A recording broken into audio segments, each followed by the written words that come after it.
Our position was very risky. Having recovered from the unexpected attack, the garrison of the fort launched a counterattack against us.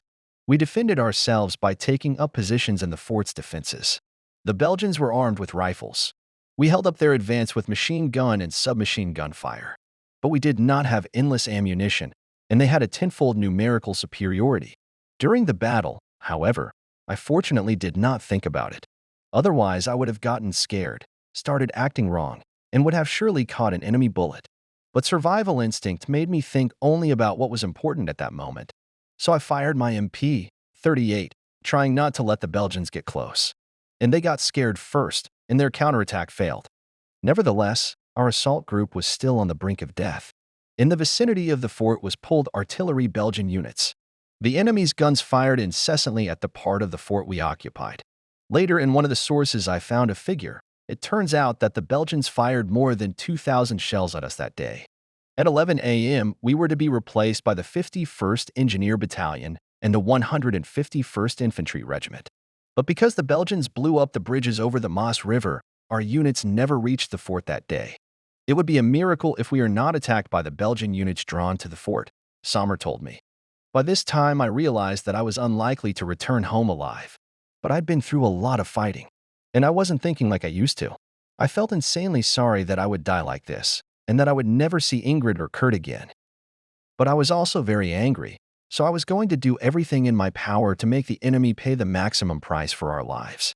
It would be a miracle if I took less than 10 Belgians with me, I answered Sommer, grinning grimly. He patted me on the shoulder. Our unit should come at least by nightfall, and until night we will somehow hold out. The Luftwaffe guys helped us a lot in this situation. They periodically flew in and bombed the Belgian troops, pulled to the fort. However, we had an anxious, very turbulent night ahead of us. The German troops who were to come to our aid did not arrive at the fort until early the next morning.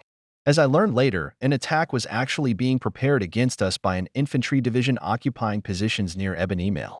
However, it did not take place. The Belgians were simply not ready for decisive action in the event of war. With the appearance of German sappers and an infantry regiment, our mission was virtually completed. We were no longer afraid of enemy attacks. We allowed ourselves to relax a little. We wanted to talk to each other because we had just accomplished the impossible. With the strength of a tiny handful of people, we actually stormed the most impregnable European fort and were able to hold it for a whole day. But most importantly, we survived. Let's get acquainted. Sommer approached the parachutist, who yesterday beat the Belgian grenade like a tennis ball. Let me explain. As I said, the secrecy during the preparation of the operation reached absurdity. And being new to the group, Sommer and I really didn't know all the members of our group by name. Our new buddy's name was Conrad. He thanked me again for saving his life. You probably saved the lives of some of us, too, when you repelled that grenade, I replied. By the way, how did you do it? I did it automatically. I guess it was a reaction. Before the army, when I was still at school, I practiced various sports. What kind of sports? A lot of them. But first of all, soccer and wrestling. Girls especially like wrestlers and soccer players. We all smiled and Sommer laughed. Conrad, don't talk about girls in front of Gunther. He is married, and he already has a child. Now Conrad also laughed with Sommer. And what's wrong with the fact that I'm married? I asked, involuntarily starting to laugh with them. Nothing. Sommer and Conrad replied in unison. All three of us laughed until we were in tears. Perhaps there was nothing particularly funny about the scene. But after what we had experienced, our reaction was quite natural. We just needed to release our emotions. Around noon, the garrison of Ebenemael officially surrendered. By this point, the fort was already surrounded by our infantry. Our assault team's losses totaled only 6 men killed and about 20 wounded, some of whom were not even wounded by the enemy, but by the not-so-successful landing of our transport gliders. By this point, Koch's other 3 assault groups had captured important crossings necessary for the advance of Wehrmacht troops. The war with Belgium promised to be a victorious one, and it turned out to be just that. On May 20th, we learned that Heinz Guderian's panzer units had reached the Atlantic coast, cutting off a huge army of French and British soldiers from their depots and supply lines.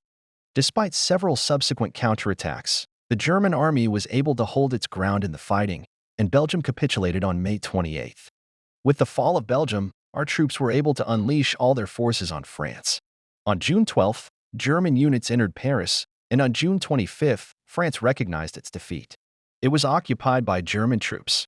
The whole world was amazed by what had happened. I myself was surprised that our army was able to succeed so quickly. However, the war had already changed me. I had no sympathy for the defeated French. I had become a soldier in the full sense of the word. I realized that in order to survive, enemies must be considered enemies, no matter what the circumstances. We had no choice. At least, I personally had a sure feeling. Either Germany would win the huge war that had broken out, or perish. The next 9 months were relatively quiet for the Wehrmacht. The war with Britain was fought mainly by the Luftwaffe, and the infantry could be of little use here. Hitler was extremely pleased with our operation to storm Eben-Emael. He personally met with our assault team, making a short speech. He was an excellent orator. I have always been skeptical of Nazi ideology, but after seeing Hitler in person, remained under his spell for several days. Later, in the memoirs of people close to the Führer, I read more than once that he literally emanated some energy that made you believe every word he said. And it was really true. Our whole group experienced it for themselves. After the speech, Hitler talked with our officers. After a while, I happened to see a propaganda photo. It showed the Führer, Lieutenant Meissner, Oberleutnant Zirak, and Captain Walter Koch together. We were all awarded for the storming of Eben-Emael.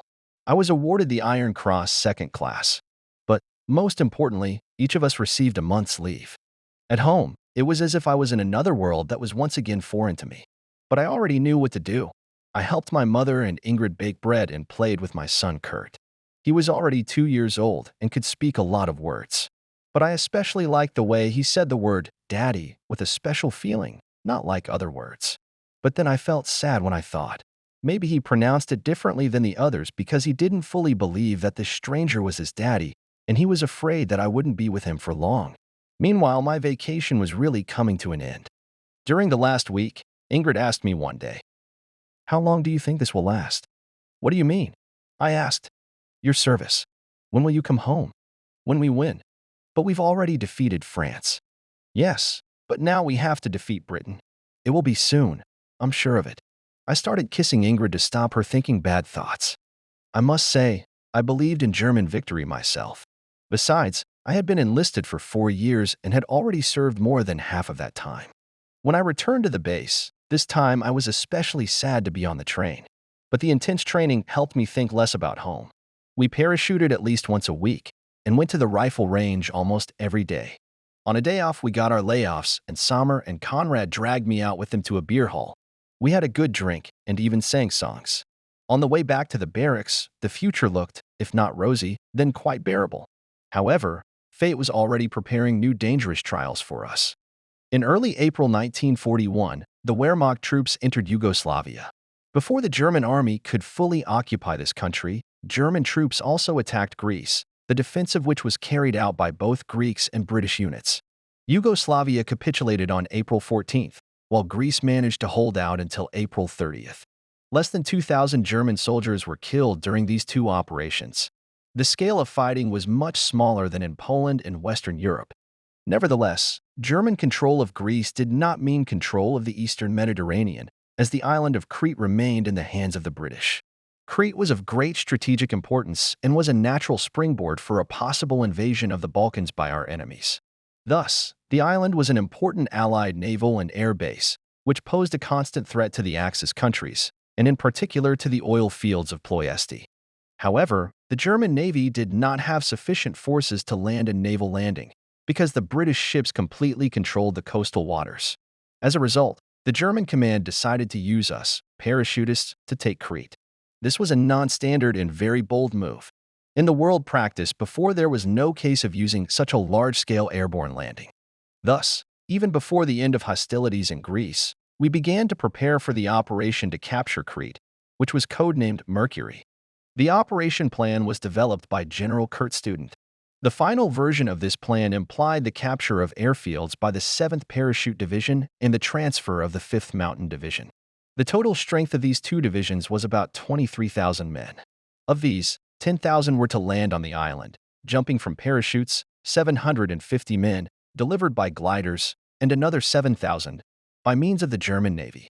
Air support for the operation was entrusted to the 8th Luftwaffe Army, which had 280 horizontal bombers and 150 dive bombers and fighters. According to the calculations of the German command, our forces were to oppose 25 to 30,000 enemy fighters. However, as it turned out later, Crete was defended by 15,000 British soldiers, 7,000 Australian, and almost as many New Zealand fighters, about 12,000 soldiers of the regular Greek army, and in addition, several thousand more local partisans and militia. Thus, our paratroopers had to operate at twice the numerical superiority of the enemy. Once again, the paratroopers were required to accomplish the impossible. On the night of May 20th, we arrived at the airfield. We were to jump to the island with a parachute, and this was especially troubling for Sommer and me. Because of the design of the German parachutes, we could not jump with our rifles. They would just get caught in the slings during the jump. That's why most of the parachutists' weapons were dropped in special containers. At first, I was thinking of putting my rifle in the container, but Sommer talked me out of it. First of all, you can't be sure that the scope won't be damaged in the fall, he told me. Secondly, even if the scope is intact, it will probably be jammed, and the rifle will have to be retargeted anyway. And thirdly, are you sure you'll land exactly next to your container? But what to do? I asked. I would take the scope with me, and then attach it to the first rifle I came across and shoot it during the battle. This prospect did not please me, but there were no other options. Perhaps Sommer and I were even a little envious of Conrad, who specialized in close combat and preferred to use MP-38 and grenades. The MP-38 submachine gun had the advantage that it could be attached under the parachute suspension system and jumped with it. That is why Sommer and I also took a submachine gun with us, especially since I had already experienced that the MP-38 was a great complement to the sniper rifle. The operation began with a bombardment of the island by our heavy bombers. After that, the first wave of paratroopers was landed on the island at dawn. The defenders of Crete began shelling them while they were still in the air. Immediately afterward, a bloody battle ensued. A lot of the guys died. Sommer, Conrad, and I were fortunate enough to be in the second wave of the landing party. We were to be dropped a little west of the town of Malim. We were required to take the airfield of the same name. We were loaded into one of 50 junkers prepared for departure. In each airplane fit a platoon of 20 parachutists. There were no portholes in the junkers for us to look through during the flight, so we just looked at our feet. I pulled out my medallion. I always made sure to get at least a glimpse of Ingrid and Kurt's pictures before a fight. It was my talisman. From the beginning of the flight, we hardly spoke to each other. Everyone was focused, immersed in their own thoughts. Nevertheless, we were optimistic. We believed that we could accomplish our task and hoped that almost none of us would die. We did not yet know that we were walking into a trap. The British knew about our operation in advance and were well prepared for it. On their side was numerical superiority, and in addition, their fleet was ready to prevent the German ships to the island, which were to deliver a large part of our troops and heavy guns, vital to the operation. The monotonous roar of the engines was lulling, and at the same time pressing on the nerves. One of ours sang the parachutist song. The marching rhythm of the song made our souls feel lighter, and its words reflected exactly what we felt at that moment. The red sun is burning.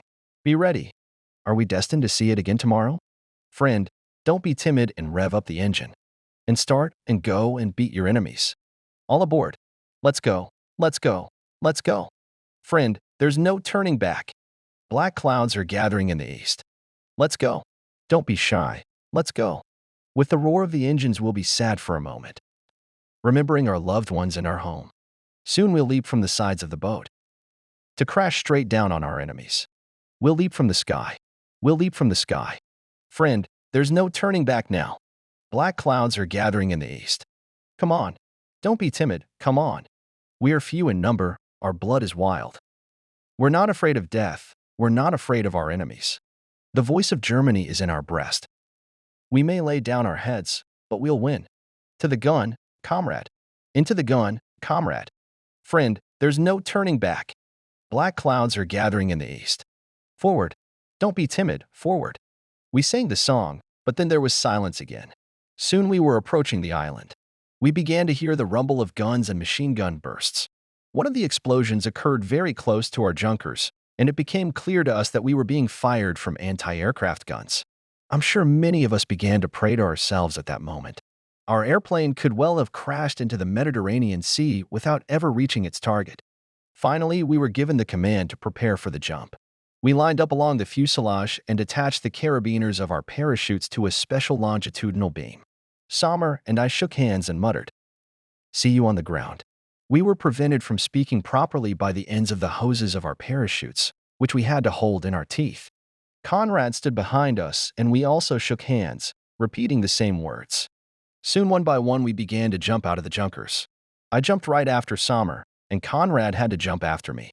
It's a very scary feeling when you jump upside down, with shells exploding all around you and the air filled with bullets. But then my parachute opened. I had to rely on fate, focus, and look around. The town of Malame could be seen below a few kilometers east of where we were to land. From somewhere below, heavy machine guns were firing at us parachutists in the air. The lights of tracer bullets flashed in the air now and then. Some of them flew only a few meters away from me. And after all, cartridges with tracer bullets, if they were inserted into machine gun belts, then through a few ordinary cartridges. Thus there were many more bullets flying through the air than could be seen. Then I saw one of our parachutists hanging lifelessly from his parachute, riddled by a cue. Then another and another. After another shell burst, I saw one of our transport junkers begin to fall, engulfed in flames. My nerves gave out. I started praying, and I barely had time to group myself properly at the moment of landing, so I almost twisted my leg. Because of this, I didn't have time to extinguish my parachute immediately, and it dragged me a few meters until one of the skydivers who had landed a little earlier piled on its dome. I started to get rid of the parachute, but I could not unbuckle it. My fingers did not obey me. Suddenly, Sommer jumped up to me. He forcefully shook me. "Gunther, do not panic. Son of a bitch, you'll get yourself shot if you panic." This sobered me up. Unhooked from the parachute, I together with Sommer hurried to the containers with weapons. Luckily, we landed behind a hill, where enemy bullets could not reach, so we reached the small arms container without adventures. We immediately took a K98K carbine each, but we decided not to waste time on setting the sights, but to do it later. After hanging the carbines on our shoulders, we rushed to the ammunition container. I must say that it was relatively easy for us to navigate here, because we used parachutes of different colors to mark the contents of the containers. I should also note that among the weapons we received for this operation, the containers contained MG-34 hand machine guns, one per squad. In addition, to make up for the lack of heavy weapons, we had 75mm recoilless guns LG-40. They weighed only 130 kilograms, that is, 10 times less than the field's 75mm guns, and their range was only one-third less. Meanwhile, more and more parachutists landed around us. Just like us, they were rushing to the containers to arm themselves. There were many who were less fortunate than we were. They landed on the other side of the hill, which was under enemy fire. Some of them did not even manage to run to the containers. When our entire group landed, it became clear that about half of its men had been killed during the landing. However, we had no time to think about it. We hastily began to move towards the airfield. When we advanced about a kilometer, we were literally deafened by the rumble of battle. We saw a small group of German parachutists. These were the few survivors of the first wave of paratroopers that landed in the area. They were being fired upon by several hundred Allied soldiers huddled in trenches on a nearby hill. The entire area around was literally strewn with dead paratroopers. We began to cautiously approach our own, firing continuously in the direction of the enemy. But the situation was not in our favor. The enemy had well-fortified positions, and we could only use the rough terrain as cover. However, soon German dive bombers appeared in the sky. They dropped several bombs on a hill occupied by the enemy. The deafening roar of the explosions literally made my ears pop. Some of the bombs exploded only a few dozen meters from our positions. This short bombardment caused some panic in the ranks of the enemy. As a result, we were able to get almost close to the hill. Nevertheless, our enemies were not going to retreat. The battle continued. Sommer and I were ordered to destroy enemy artillerymen and snipers from a long distance. We were given complete freedom of action. That was encouraging. Now we could not only take better care of our own skins, but also bring more value to the attack. Sommer and I decided to stick together. We found a comfortable position and began digging a small trench for ourselves. About 100 paces away from us, a shell collapsed and exploded. This made us work faster. Soon our trench was ready. We put telescopic sights on our rifles, took our positions, and opened fire up the hill. There were so many targets there that we didn't even need spotters. Looking through the telescopic sight, I saw several heads of British and New Zealand soldiers huddled in the trenches. Several of them were armed with machine guns, and one even had a rifle with a telescopic sight. I was already aiming my scope at him, but suddenly I heard Summers' shot, followed by a swear word. Damn that unloaded rifle! I pulled the trigger, but I missed, too. There is nothing worse for a sniper than to work with a weapon he has not yet had time to shoot. The only thing that saved us was that the enemy sniper was probably a beginner.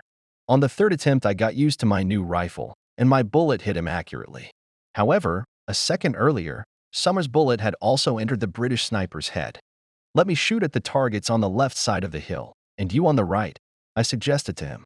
That'll do, he replied and immediately pulled the trigger again. I found another target, too. It was a New Zealand machine gunner. His position was protected by sandbags filled with sand. However, his head was perfectly visible. I fired, but I thought my bullet only hit the edge of his helmet. Damn that unloaded rifle! I repeated to myself Summers' words. Nevertheless, the machine gunner still fell to the ground. Perhaps he was just frightened or concussed. Another soldier immediately jumped up to take his place. But before he could fire, I put a bullet in him. This time it went right through the middle of his face. I quickly pulled the bolt again. A third soldier flew up to the machine gun. To my surprise, I hit him exactly in the eye. When the bullet hit the soldier, he was literally thrown back. Well, I guess you can get used to any rifle. I waited another half a minute, but no one else approached the machine gun. Then I looked for another target. The position of the mortars came into my sight. They were almost invisible behind the sandbags, but their gunner poked his head out with binoculars, unconcerned. I fired. My bullet pierced the wrist of his hand holding the binoculars and entered his head. The mortar men themselves were unharmed, however, and the mortar fired another mine. I waited to see if at least one of the mortar men would be foolish enough to stick his head out. He did, and my bullet hit him in the face. However, the other mortar man was smarter. He kept firing, keeping his head completely down from behind the bags. There was nothing I could do about it. After that, I destroyed 4 more machine gunners. I had no serious targets left, so I started firing at the regular gunners. After destroying 4 of them, I suddenly saw another sniper. With him was the gunner, whose binoculars were pointed directly at our sniper position. A cold sweat broke out on me, but I was not confused and immediately shot at the sniper's head. My bullet entered her just above the chin. The sniper didn't seem to realize what had happened. He kept looking through his binoculars. I quickly pulled the bolt and shot him. Having killed the gunner, I stopped firing for a short period of time and sank down into the trench to recover a little. What's wrong? I heard Summers' voice. We had just been spotted by a British sniper. He had a spotter. I killed them both. Then it was a good spotter. But I'm afraid we've got to get our asses out of here anyway. We've been sitting in one place too long. Yeah, it's time to change positions, I agreed. Not far from us, about 300 meters from the hill occupied by the Allies, was a small olive grove. It was a little closer to the enemy positions than we would have liked. But there was no fire in its direction at all, and there we could at least disguise ourselves.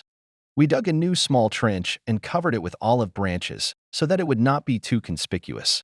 Once we were in it, we noticed that by now the Allied soldiers were trying to keep their heads out of the trenches. After all, our parachutists had given them some heat. Suddenly another artillery shell exploded in the center of the German positions. Sommer and I began to look through the enemy positions, but we could not find the gun that had fired the shell. However, we did see 4 British tanks moving from the east toward our paratroopers' trenches. The tanks were accompanied by about 100 infantrymen.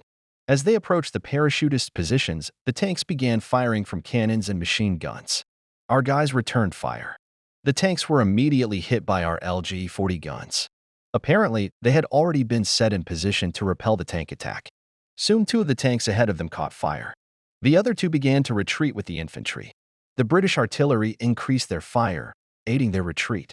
Unfortunately, their guns were somewhere beyond our line of sight. So Sommer and I were only able to kill a few of the retreating infantrymen, and the 2 British tanks withdrew safely. In our second trench, we stayed for several more hours, having killed during this time about half a dozen enemy soldiers and 4 machine gunners. Soon it began to get dark. The night was not much calmer than the day. From time to time, there were explosions of shells and mines fired from mortars. Every now and then shots rang out, and often it was impossible to understand who was firing and from where. Every rustle seemed suspicious to me. Several times I had the feeling that someone was crawling towards our trench. It was impossible to sleep in such a situation. In order not to be taken by surprise, Sommer and I decided not to stop watching. Several times we fired at the cigarette lights that appeared on the hill. After each such shot, we immediately scrambled into our foxhole, for the British usually noticed the flashes at the ends of our barrels and returned fire in our direction. After this happened a third time, we decided it was no longer worth the risk. After all, we could have been hit by artillery as well. Lie down for at least an hour. I'll watch alone, Sommer told me. I lay down at the bottom of the trench with my MP-38 beside me. It might be more useful than a carbine in case the enemy suddenly came at us. However, the silence was broken time and again by gunshots and explosions. As a result, I simply couldn't fall asleep to their noise because of the nervous tension I had accumulated during the day. Max, I called Sommer by his name. Lately, I often called him that when we talked about something personal. What do you think about this war? It's hard to say. Sommer went down into the trench and lit a cigar from his army ration. He smoked it at the bottom of the trench so that the light at the end of the cigar could not be seen by the enemy. I took a deep breath. I wish I'd never had any of this in my life. But it already has, Sommer grinned. And probably we couldn't do without a war with Poland. And we should have annexed the Sudeten to Germany all the more. And France and Britain themselves declared war on us. Yes, there was no choice, I agreed. Sommer's words were comforting. He believed in what he was saying. I had almost learned to think the same way myself. A soldier must believe that he is fighting for the right cause. Then he has a better chance of survival. Why the hell did the British have to do all this? I asked Sommer. Did they really think they could defeat Germany? Maybe they'll try to drag the Americans into the war. The British always drag the Americans into everything. Max, did you have to fight the Americans in World War I? Yes, I did, Sommer yawned tiredly. On the Western Front, we were all tired of fighting, both us and the French. And then fresh American troops descended on us. We didn't manage to push them back. Do you have any Americans on your sniper account? I asked the question and immediately realized how ridiculous it was, given Sommer's skills. You're still asking. He grinned back. By the way, they had good snipers. One of them killed my comrade. There was silence. I thought about the fact that my father died on the Western Front. Who knows, maybe it wasn't a Frenchman who killed him, but an American. I heard that the Americans are not the same now, said Sommer. They probably don't want to get their asses off their couches. But either way, we'll win. Hitler knows what he's doing, he's Austrian. Yes, Austrians are smart people. If they're all like you, I patted Sommer on the shoulder. Our Führer can't be wrong. When I said the last phrase, I was surprised that I said those words. Only a year ago, they would have seemed to me an empty propaganda slogan. But now I wanted so much to believe in them. At least it would justify everything that was going on around me.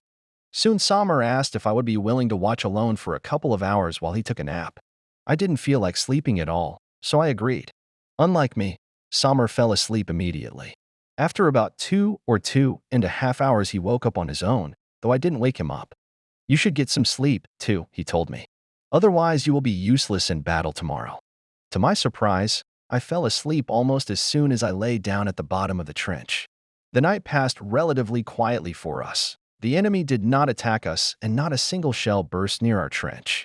As soon as it started to get light, we saw a German liaison who was trying to find our position. Sommer called out to him, and he ran toward us. The contact looked very out of breath. Apparently, he had to travel a long way before he found us. The contact informed us that in about an hour the rest of the paratroopers would begin their assault on the hill, and we, as snipers, should do our best to help their advance. What is the situation in general? Sommer asked. The case is lousy, replied the liaison. The commander of our unit died yesterday. The second-in-command officer is seriously wounded. Therefore, the command is carried out by a lieutenant. Ordinary soldiers and general died more than half. And no one knows where is this damn gun, which is pounding on us. I asked. It is somewhere behind the hill, answered the liaison. But where exactly? This we have not been able to determine. When our bombers appear in the air, the British hide their cannon. Damn it, cussed Sommer. How many enemies have you already destroyed? Asked the liaison. Not less than 50 for 2, I answered. The contact's eyes widened. Is it really that many? Yes, confirmed Sommer. First of all, we tried to destroy all the machine gunners who were in our firing zone.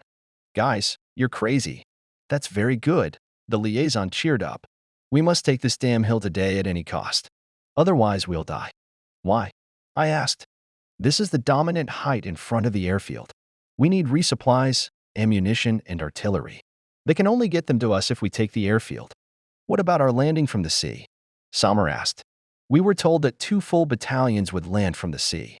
They were attacked by the English fleet, answered the liaison. Of the guys, few survived. But our aviation took revenge on the British. When they were already leaving, our dive bombers properly bombed the British fleet. They say that among other ships managed to sink 2 British cruisers. I see, Sommer replied grimly. Then we'll have to take the damn airfield today. The liaison ran to the next trench where the paratroopers were sitting. It was a few dozen meters away from us. He was immediately fired on from the hill, but he managed to run and duck into the trench. I was dumbfounded by what I heard. Sommer patted me on the shoulder. Gunther, we will definitely take the airfield, he said. Now is not the time to fall into despondency. We must support the attack. It's okay. I just did not expect that we will be in such a difficult position, I replied. It's time to change positions, said Sommer. When the contact ran away from here, the British must have noticed the approximate location of our trench. If a sniper starts sniping at them from this side, they can fire back at us pretty accurately. We quickly chose a new position behind a thicket of bushes and dug another trench there. After that, we started looking for suitable targets. Today, the British were being cautious and trying to keep their heads out of the trenches. I noticed a periscope sticking out of a trench. The soldier who was looking through it could watch our positions from deep inside the trench. I could not reach him with my bullet, and then, taking good aim, I fired at the periscope. If memory serves me right, I hit it the first time. After that, the periscope was, to put it mildly, unfit for observation. I think that the cunning man who decided to use it was also frightened at the moment when my bullet hit the periscope. A few minutes after that, ours began firing on the hill from machine guns and LG-40 guns. This was a preparation before the assault. Our opponents scrambled into their trenches. Then the paratroopers began to crawl towards the hill. I saw one of the British peek out of a trench to see what was going on. I took aim at him and fired, but at the last moment he turned his head to look the other way and my bullet pierced his nose but did not seem to enter his skull. Nevertheless, I imagine he screamed in pain. However, I could not hear his screams over the din of the battle. The parachutists were already at a distance of grenade throwing from the enemy's advanced positions. And, naturally, German grenades immediately flew into the enemy trenches. Sommer and I tried to hit as many British as possible, popped out of the trenches and opened fire on our comrades. Gunther, look at the upper trenches. I heard Sommer's voice. I moved my sight there and saw 3 Allied soldiers at the same time leaning out of their trench. 2 of them had rifles in their hands and the third had a grenade. I immediately shot one of the gunners in the head while Sommer hit the soldier with the grenade. The third rifleman immediately dived into the trench before Sommer and I had a chance to pull the bolts.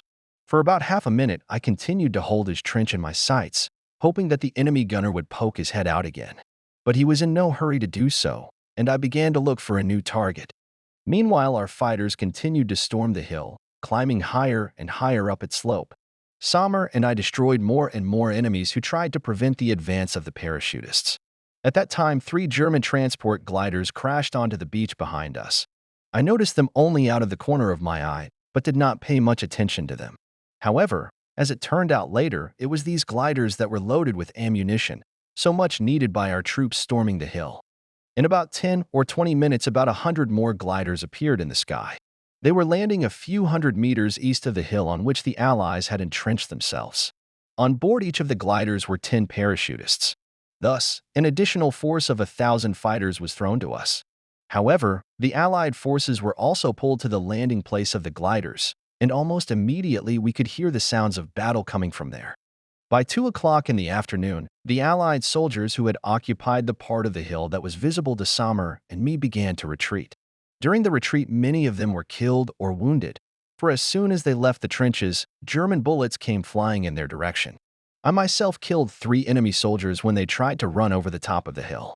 I think Sommer managed to shoot them 1.5 or 2 times more.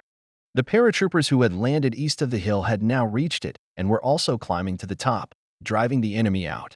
The British and New Zealanders had no choice but to retreat under our onslaught. Soon Sommer and I saw a liaison man appear near our former trench. "Go and tell that idiot where we are," Sommer muttered. By this time, the battle had already moved to the other side of the hill, and I bent down and ran toward the contact. It was almost harmless, especially since I was covered by Sommer with his keen sniper's eye. I explained to the liaison that we had to change positions after his last appearance. When he and I jumped into the trench, Sommer immediately asked the contact, "What news?" "We control the whole hill. The lieutenant wants you to take up positions at the top of the hill. From there you will be able to shoot the airfield and the surrounding area." Once on top of the hill, Sommer and I saw that the airfield had already been captured and the first Junkers 52 was landing on its runway. During its landing and the landing of the soldiers, enemy guns and machine guns behind the airfield were firing at them relentlessly. As I learned later, the airplanes were used to transfer to us replenishment from the fighters of the 5th Mountain Division. Together with fresh forces, the Junkers also delivered to the airfield several 105mm artillery pieces and 75mm Czechoslovak anti-tank guns. All this did a great job of raising the morale of our exhausted paratroopers.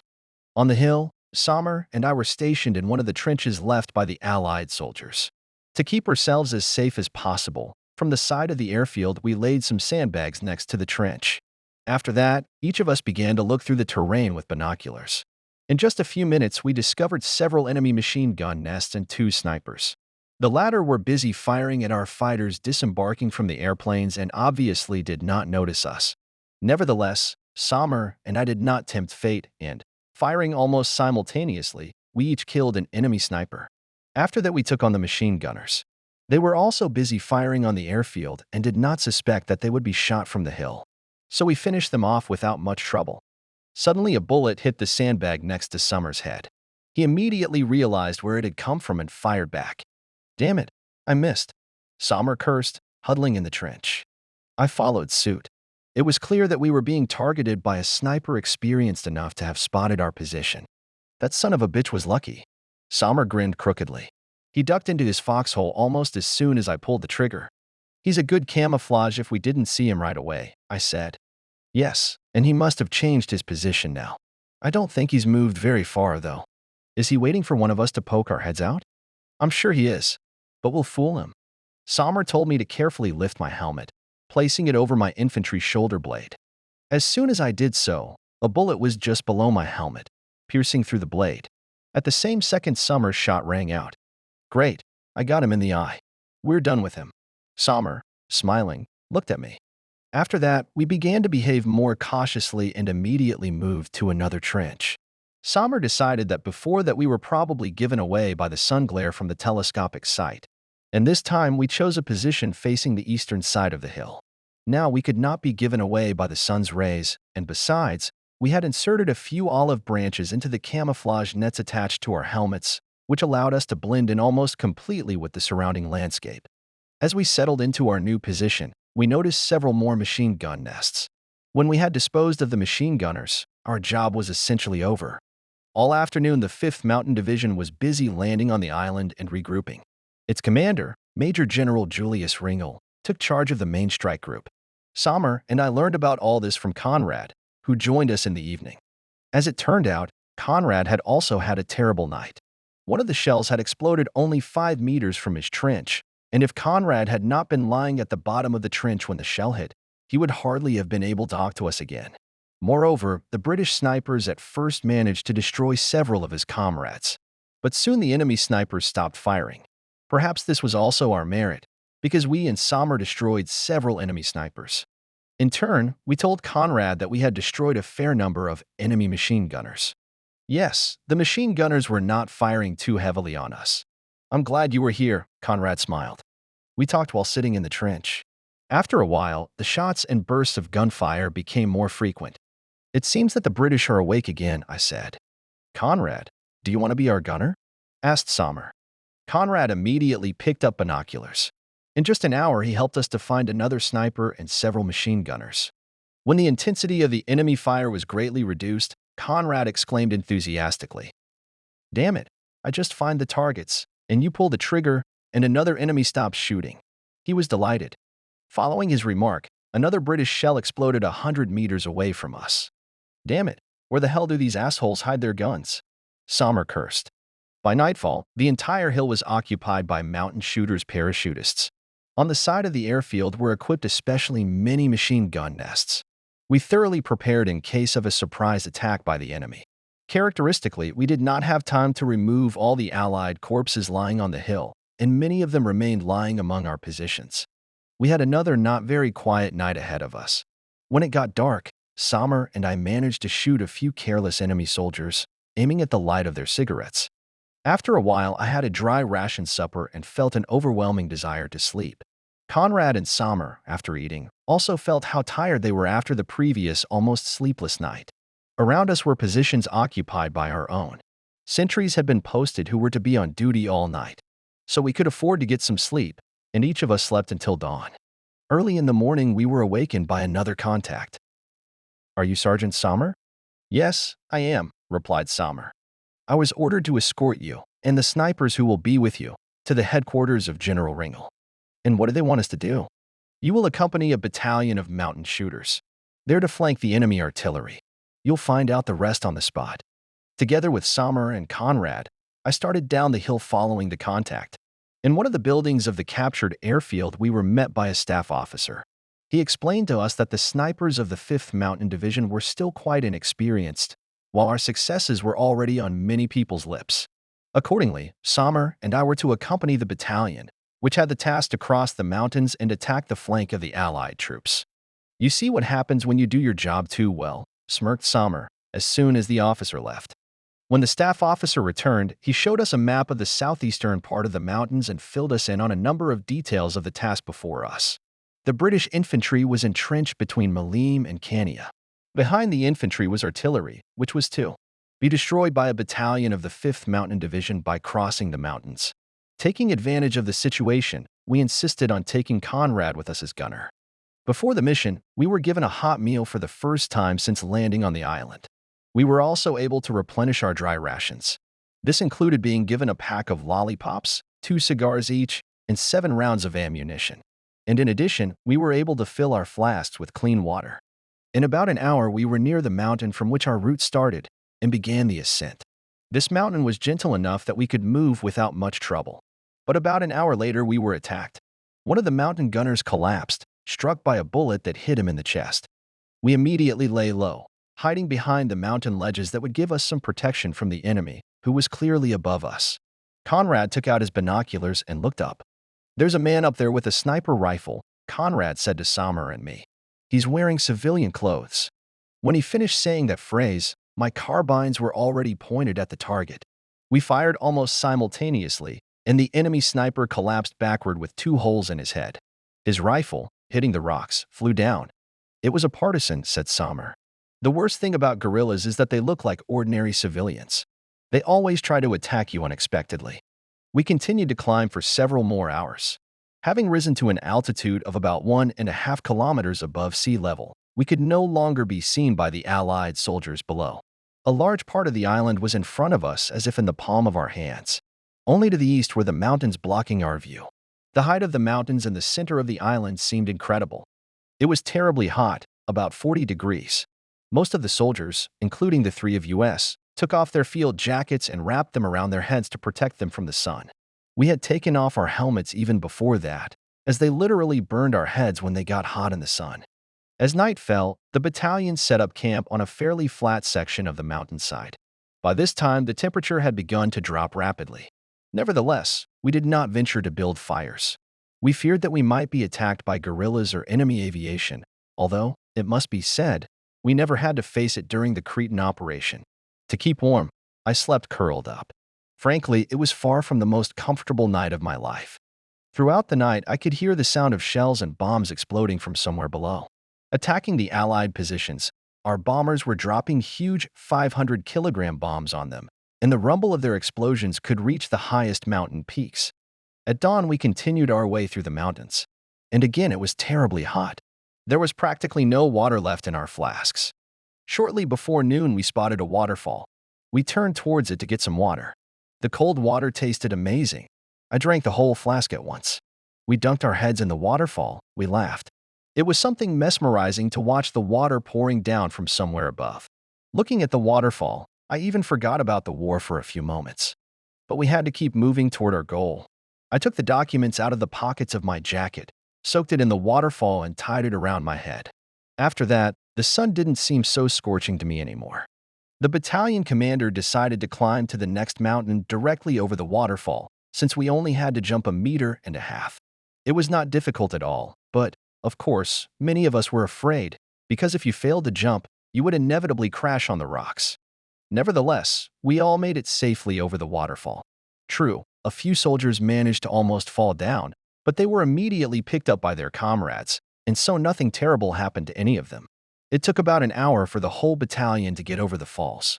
We advanced very slowly as we had to step on a narrow rocky path. In doing so, we even tied ourselves with ropes that were in the mountain rifleman's equipment. Tied to each other, we could be sure that if one of us snapped down, the others would be able to hold on to him. A couple hours later, we came across the mutilated bodies of 2 German parachutists. Their heads had been cut off and were lying side by side. The bodies each had several bullet holes in them. These parachutists had probably landed in the central part of the island and were trying to reach their own in the Malim area. But who could have done this to them? That was the question each of us was asking ourselves. Suddenly, rifle shots rained down on us. We were attacked by about 20 guerrillas who were hiding behind rocks that overhung high above our heads. Several of the mountain gunners were immediately killed or wounded. The others tried to find some cover from the bullets and began to return fire. Sommer and I immediately raised our rifles and began firing at the guerrillas. Even though they were hiding behind rocks, they were easy targets for snipers like us. Sommer and I managed to take out 4 or 5 guerrillas each. The rest realized what was going on while we were changing magazines and fled away. By this point, about a dozen mountain gunners were badly wounded. Some of them were groaning. The medics immediately rushed around them, and a platoon of riflemen went up the slope to make sure that the guerrillas really fled. Soon the guys from this platoon cheerfully shouted to us that only the bodies were left near the rocks, and the rest of the guerrillas must have run away. "We should still be on our guard," said Sommer, and hung his rifle on his shoulder. After that, he was silent for a while longer and then broke out into profanity. Conrad and I stared at him in surprise. "I just shot a woman and a boy," Sommer said. "What do you mean?" I did not understand.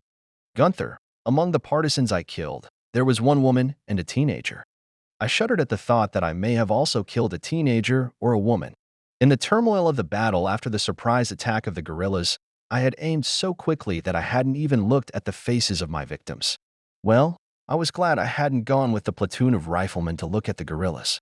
After a couple of minutes, Sommer looked calm again. He didn't talk about what had happened anymore. We had to leave the bodies of the dead behind, and we carried the seriously wounded with us. We moved forward until darkness fell. All the fighters were constantly on guard, but the partisans did not attack us again. The only serious problem was still the unbearable heat, all the more so because we had to use our water very sparingly. Advancing along the narrow mountain paths in the dark was too dangerous, so we set up camp. After a guerrilla attack in the morning, we decided to entrench for the night. But in the part of the mountains where we were, this was impossible. So we had nothing left but to choose for our camp an area more or less protected by rocky ledges. That night was even colder than the previous one. And when I woke up in the morning, I felt as if I had slept on bare rocks. In fact, that's exactly what it felt like. It took us all the next day to get to the rear of the British artillery positions. We could clearly hear the gunshots, and, orienting ourselves on them, we were able to establish the location of the guns. At the end, the battalion commander decided that we should rest and start the attack in the morning. The next day, May 25th, we took up a position on a dominant height above the British trenches. We soon discerned trenches camouflaged with camouflage netting. Looking closely at them and listening to the rumble of the guns, we were soon convinced that our hunch was correct. The British artillery was located there. Before the attack, Sommer had been instructed to instruct a platoon of snipers, part of a battalion of mountain riflemen. Almost all of the snipers in the platoon were complete novices. Sommer explained to them how best to choose their hiding places in a given situation and which targets to fire at first. There was nothing more he could do for them in such a short time. It was clear that not all of them would survive the battle. The battalion also had a number of mortar men. They set up their 80mm mortars, aiming them at the British artillery positions. Our machine gunners also positioned themselves to cover the battlefield with fire as effectively as possible. On the signal of the battalion commander, the attack began. We all opened fire almost simultaneously. A hail of machine gun bursts, rifle bullets, and mortar shells rained down on the British positions below. We completely succeeded in taking the enemy by surprise. A few British even stood in line outside the field kitchen, lined up to get breakfast. It was at this point that they were mowed down by machine gun fire. The snipers of the mountain rifle platoon opened fire on the enemy machine gunners. Sommer and I at the same time sought out the British snipers and destroyed them with our accurate shots. The nearest British trench was less than 500 meters from us. Our positions rose about 100 meters above the enemy positions. Because of this, the trenches offered little protection to enemy soldiers.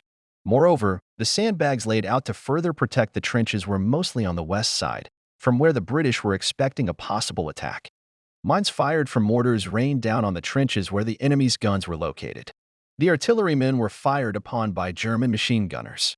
At the same time, the wooden supports that held the camouflage netting that camouflaged the guns began to fly apart. And soon they became perfectly visible to us. Characteristically, none of these guns turned toward us to return fire. The British were taking heavy casualties, but they kept fighting. Their heavy machine guns were firing at our battalion positions. Sommer and I tried to destroy the enemy machine gunners as fast as we could. Conrad held binoculars and helped us find our targets. Our other snipers were also firing at the machine gunners. But not all the shots of the newcomers were successful. And after a while one of them, who was 5 meters away from us, suddenly collapsed with a hole in his head. He was followed by another who was killed by a precise shot in the chest. He was still twitching in agony, but it was obvious that he could not be helped. The rest of the young snipers were confused and stopped shooting. "Damn it, keep fighting," Sommer yelled at them. "You'll be shot if you don't keep your mouth shut." As if to confirm his words, a British sniper's bullet entered the head of another of our new recruits. But this time I had pinpointed the British sniper's position. He was at the very edge of a long trench 400 meters away from us. I aimed there and waited for him to stick out at least the edge of his head. I myself tried to stay out of the trench as little as possible. But the Briton outsmarted me. In about half a minute, the barrel of his rifle suddenly stuck out from the opposite edge of the trench. Perhaps he was aiming at me, but he didn't get a shot off. Sommer's bullet beat him to it. Several of the new recruits saw Sommer take out the enemy sniper. This encouraged them. They forced themselves to pull themselves together and kept firing. Everyone around them was covered in mud, and often also in blood, their own and others. Screams and groans became audible through the rumble of battle. I tried to pull the bolt as fast as possible and looked for more and more enemy machine gunners. Wherever I looked through my scope, I saw dead and dying British soldiers. Suddenly, another mortar shell exploded a few meters away from us. One of the shrapnel hit my helmet so hard that my ears rang. Fortunately, the shrapnel was already in the air, and my helmet withstood the impact. I felt my head and face. There was no blood. I had a headache, but much less than I'd had the morning after a beer haul with Sommer and Conrad. I had to keep fighting. "Find me some mortars," I shouted to Conrad. "I'll try," he replied. We both looked over the terrain. I saw another machine gunner and shot at him. The machine gun went silent. A moment later, I heard Conrad's joyful cry. "There they are, the bastards, behind the jeep." He pointed to me with his hand. When I took my eyes off the scope, I saw the English jeep that Conrad was pointing at. Aiming my telescopic sight there, I saw 2 pairs of mortars right behind the jeep, which were firing at our positions. At the same second, I shot one of the loaders. His partner's nerves gave out and he ran, but my next bullet beat him. But the other 2 mortars were not confused and lay down behind the jeep. I couldn't get them from there. I fired at the jeep at random. I must say, it only happens in the movies that a car explodes when a bullet hits it. And if you use a tracer and hit the gas tank, the car can explode. Otherwise, you have no chance of blowing up the car. However, my bullet must have scared one of the mortars. Out of fear, he did something stupid and rushed to escape. As soon as he was in my line of sight, I shot him in the torso. I don't know whether I killed him or wounded him, but the 4th mortar man was smarter. He stayed behind the jeep, and I couldn't get him. But the main thing is that they stopped firing mortars at us. "Look, a tank," I heard Conrad's voice. "There are machine gunners there too, damn them," cussed Sommer. The tank stood in a trench, the edges of which were covered with sandbags. The machine gunners' positions were behind them. Their trench was also lined with sandbags. It was about 500 meters away from us, and we could only see the barrels of the machine guns. Sommer and I resigned ourselves to the fact that we could not destroy the tank with our rifles and waited for at least one of the machine gunners to poke his head out. I don't know how those machine gunners managed it, but they spotted us before we could shoot any of them. Their machine guns started firing in the direction of our position, and after that a tank cannon hit us. It was only by a miracle that we managed to lie down at the bottom of the trench. We were unharmed, but we could hear machine gun bullets ricocheting very close by, and none of us three dared to raise our heads. It went on like that for a few minutes, and then we heard a great explosion. It was followed by silence, and I looked outside. It turned out that the British tank's ammunition had exploded. Most likely, it was hit by a mine fired by one of our mortars. Apparently, it hit just in the ammunition, since it detonated. The hull of the tank was burning. The machine gunners who were hiding behind the tank did not fire anymore. Most likely, few of them survived. The effect of this sudden explosion was such that almost everyone stopped firing for a few seconds. And then I heard the shouts of our officers. They were yelling orders from the battalion commander. Retreat to the mountains. It was the right decision. Despite the success of our attack, on the side of the Allies remained a significant numerical advantage. In addition, many of our men were already dead. We retreated, leaving their bodies behind, taking only half of their identification medallions. The British fired after us, but their fire was not very effective, and we lost only a few men in the retreat. Conrad, Sommer, and I reached safety unharmed. What was the outcome of the battle? Our group somehow managed to accomplish the task before us. We destroyed the British artillery, and now those of us who survived deserve at least a short rest. I chose a suitable spot and sat down on the ground with Conrad and Sommer. We were soaked with sweat that we hurried to take off our shirts. The sun was scorching. I took a greedy sip from the flask, then poured a small amount of water on my head and rubbed it through my hair. It made me feel a little better. Our stomachs were rumbling by now, so we took out our dry rations. So did many other parachutists stationed nearby. After eating, I counted to myself the guys from the sniper platoon. Only half of the platoon had survived. After about an hour, we could hear the rumble of artillery pieces and bomb bursts coming from far away. A sergeant who came up to us reported the order of the battalion commander. As soon as the rest of the division reached the beach below, we were to join the attack against the Allied troops on the outskirts of Kania. However, we already knew from experience that our troops are unlikely to advance to the beach too quickly. Therefore, some of the soldiers were ordered to dig small trenches on the outskirts of our camp in case of a surprise attack from the British or local guerrillas. Sommer said we should also dig a trench for ourselves. This seemed an unnecessary precaution to Conrad and me, but we trusted Sommer's experience and set to work, albeit with some reluctance. The ground on the mountain was quite hard, and we were exhausted from the recent fighting, add to that the terrible heat. We were all soaking wet while we dug the trench. I would hardly be mistaken if I said that while doing so Conrad and I both honored Sommer to the hilt. For the rest of the day, until darkness fell, the rumblings of battle gradually approached, but our comrades never reached the beach. Our comrades advanced even more slowly than we expected. The Allies, despite the loss of artillery, had ample forces and fought desperately. Toward evening, the heat began to subside a little. Conrad got some playing cards somewhere. He suggested that Sommer and I play scat. When we were playing, one of the officers from the battalion command came up to us. We stood in front of him and saluted. At ease, he said at once. Men, you have done a great job today. I'm very pleased that you acted together with our unit. Glad to try, Mr. Lieutenant, replied Sommer. The lieutenant shook hands with each of us. One of you should give me a shooting lesson when this war is over, he smiled. I'll need it when I'm hunting. Always ready if you'll put on a beer, I joked. All four of us laughed amicably. When the lieutenant left, we played one more game and then went to sleep in our foxhole. The night was cold again, and we lay close together to keep warm in our not very warm uniforms. At dawn, we heard artillery shells exploding a little closer, but still at a distance. Our comrades needed to advance a considerable distance further to reach the beach. We had breakfast with the remains of our dry rations. I kept my bag of candy in case I got hungry. Besides, a happy idea occurred to me, and I exchanged 2 of my cigars for some of the dry rations of one of the mountain gunners. Thus I had a little extra food left, and I had no need for cigars anyway. I didn't smoke.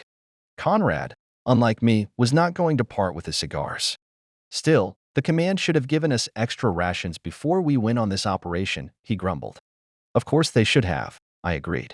But who knew it would take so long? But, even hungry, we have to do whatever it takes to win here. Sommer looked at us with a conspiratorial look. Do you know why? Why? We all asked at once. Because from Crete the British can get to Romanian oil. And without that oil, it will be hard for us to fight Britain. Well, Sommer knew more than we did. He was friends with some of the officers. and now it was clear to us why we needed to take Crete so badly. Then we will capture this island at any cost, I said to myself. It was clear to me that a serious war with Britain was inevitable, and Crete was, in fact, the beginning of it. By noon, the German troops still hadn't reached the beach. The anticipation was weighing on me. When you're waiting for a battle, it's always very hard emotionally. You're plagued by anxiety. But when the battle starts, you are already acting. There is no time to be afraid. The only thing that was pleasant was that the clouds appeared in the sky. The heat subsided, and soon it rained a little. We were all glad of it, but it passed quickly. Around 1 o'clock, German Dornier bombers appeared in the sky. Many of ours started waving happily to the pilots. Probably they will drop us food and ammunition, suggested Conrad. And indeed, containers flew from the planes. At least, we didn't expect it to be anything other than containers. Well, I told you so, Conrad said enthusiastically. Suddenly, I thought the containers looked different.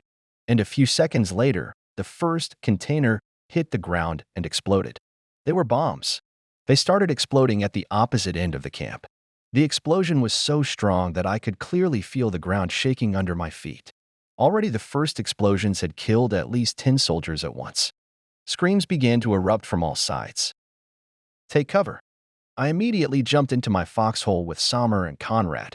Conrad's head was badly scratched by shrapnel. Sommer and I immediately bandaged him up. Meanwhile, the bombers had turned around and were making another run at the camp. Damn it, we must fire a flare so that they realize we are our own, shouted Sommer. Surely he was not the only one who had thought of it. And just a second later, several flares flew into the air at once. But the planes ignored our signals and continued their bombardment. What are they doing? Are they crazy? I shouted, trying to overpower the rumble of exploding bombs. They must have mistaken us for British. Sommer yelled back at me just as loudly. We were huddled in the trench, each of us wearing helmets. I prayed that no bomb would fall into our trench. After another bomb exploded, I was angry, and I picked up my sniper rifle. Sommer put his hand on its barrel. Gunther, put it away. You must not shoot at them. Why not? It will only convince these assholes that we are the enemy. Our only chance of survival is for them to figure it out. I squeezed into the trench again. Another bomb exploded in our compound not far from us. From the edges of the trench, earth sprinkled down on us. My teeth banged against each other, and I started groping with my tongue to see if they were all in place. In a state of shock, I looked up and saw the head of a mountain gunner lying next to our trench. When I looked out, I saw that his headless body was lying next to a nearby trench that had turned into a crater. The bomb had hit right there, and the blast wave had thrown the body out. I was hysterical, crying. Sommer dragged me to the bottom of the trench. The bombardment lasted more than half an hour. After that, the planes flew back north, where they had come from. By this time, I had come to my senses. Sommer and I crawled out of the trench and began to help the medics drag the bodies of the wounded and killed. We learned that the trench where the radio station was located had taken a direct hit.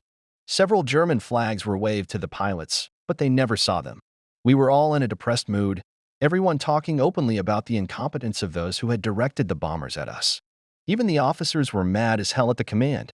Sommer and I approached an 18-year-old boy from the mountain riflemen who had been wounded. This soldier had lost one of his eyes in an air raid. Sommer tried to comfort him. You'll come home, boy. You're lucky to be alive. The boy only groaned in response. He must have been in unbearable pain. And I shuddered to think what would have happened if I had come home with one eye or arm or leg missing. Would Ingrid need me in that case? I suppose so. But still, I'd be a burden to her. I forced myself not to think about it. After a while, a battle broke out down below as our comrades reached the beach, and we were ordered to attack. We went down to our former positions, from which we had retreated during the previous battle. From there, we could already see the advancing German troops. They were only a few hundred meters away from us. German infantrymen were continuously firing, throwing grenades into the British trenches and gradually occupying them one by one. German artillery worked continuously on the remnants of the British troops. Many of the Allied soldiers began to retreat. For a few seconds, I just looked around. During this time, I witnessed a German mine fall into one of the trenches where the British had stacked their dying comrades. Almost all were killed at once. Meanwhile, the German fighters who were on the beach, having seen us, increased the power of their offensive. We, snipers, immediately opened fire on the enemy. All the more so that now we were confronted by a much smaller force than the day before. Our machine gunners and ordinary riflemen had by this time also opened fire.